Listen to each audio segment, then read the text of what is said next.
رسالت۔ سوال، قرآن مجید میں وَإِن مِّنْ أُمَّةٍ إِلَّا خَلَا فِيهَا نَذِيرٌ یعنی کوئی قوم ایسی نہیں جس میں خدا کی طرف سے کوئی ڈرانے والا نہ آیا ہو۔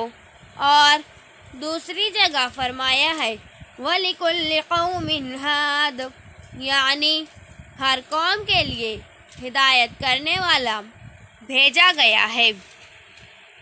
ان آیتوں سے معلوم ہوتا ہے کہ ہر ملک اور ہر قوم میں خدا کی طرف سے کوئی پیغمبر بھیجا گیا، تو کیا ہندوستان میں بھی کوئی پیغمبر آئے تھے؟ جواب، ہاں۔ ان آیتوں سے بے شک یہ بات ثابت ہوتی ہے کہ ہر قوم کے لیے خدا نے کوئی ہادی اور ڈرانے والا بھیجا ہے، اور اس کے لیے ممکن ہے کہ ہندوستان میں بھی کوئی نبی آئے ہوں۔ سوال، کیا یہ کہہ سکتے ہیں کہ ہندو کے پیشوا جیسے کرشن جی اور رام چرندر جی وغیرہ خدا کے پیغمبر تھے؟ جواب، نہیں کہہ سکتے، کیونکہ پیغمبری ایک خاص عہدہ تھا جو خدا کی طرف سے اس کے برگزیدہ اور خاص بندوں کو عطا فرمایا جاتا تھا۔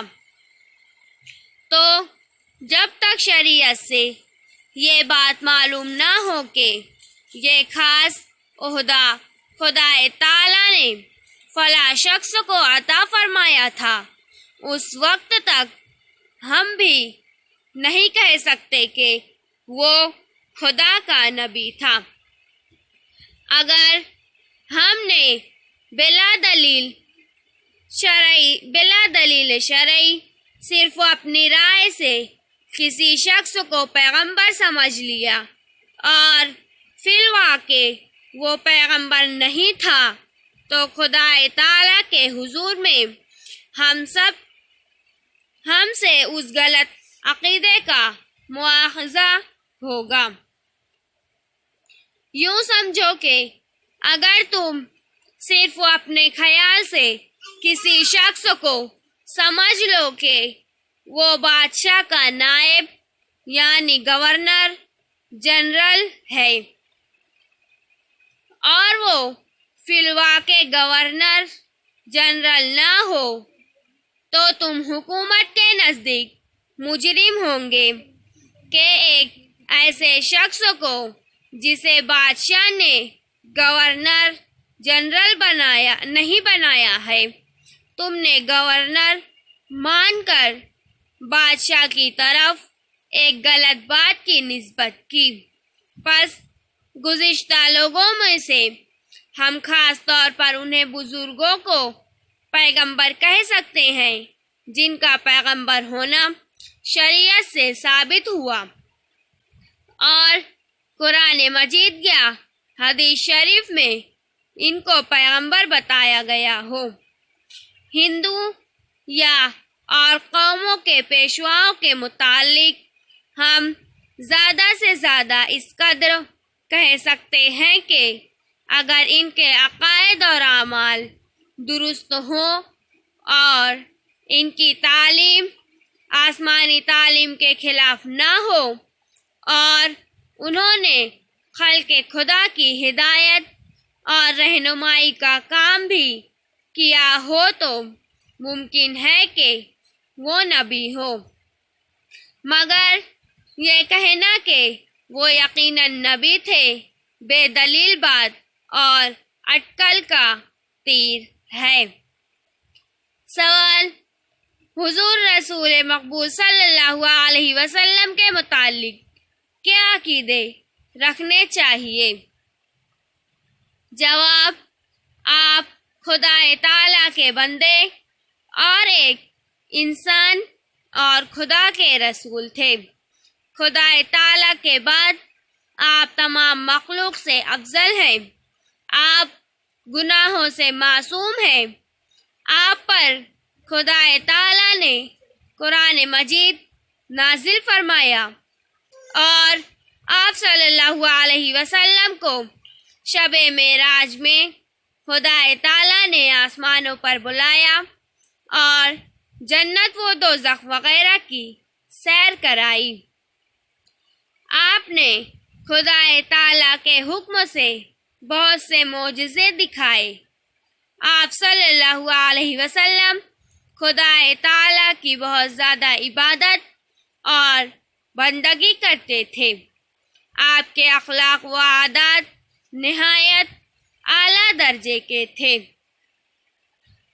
آپ کو خدا تعالیٰ نے بہت سی گزشتہ اور آئندہ باتوں کا علم عطا فرمایا تھا، جن کی آپ صلی اللہ علیہ وسلم نے اپنی امت کو خبر دی، اور آپ کو خدا تعالیٰ نے تمام مخلوق سے زیادہ علم عطا فرمایا تھا، لیکن آپ عالم الغیب نہیں تھے، کیونکہ عالم الغیب ہونا صرف خدا تعالیٰ کی شان اور اسی کی خاص صفت ہے۔ آپ خاتم النبیین ہیں کہ آپ کے بعد کوئی نیا نبی نہیں ہوگا۔ ہاں، صرف حضرت عیسیٰ علیہ السلام جو پہلے زمانے کے پیغمبر ہیں آسمان سے اتریں گے اور اسلامی شریعت محمدی کی پیروی کریں گے۔ آپ انسانوں اور جنات سب کے لیے رسول ہیں۔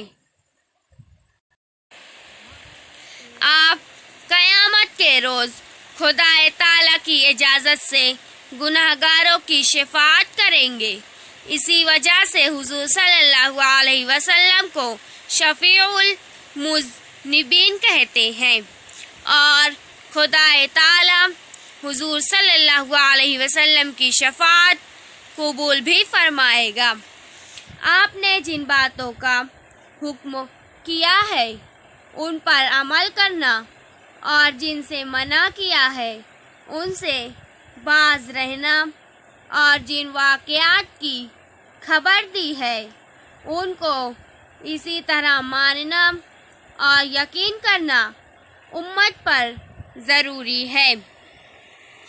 آپ کے ساتھ محبت رکھنا اور آپ کی تعظیم اور تکریم کرنا ہر امتی کی ذمہ لازم ہے، لیکن تعظیم سے مراد وہی تعظیم ہے جو شرعی قاعدے کے موافق ہو، اور خلاف شرع باتوں کو تعظیم یا محبت سمجھنا نادانی ہے۔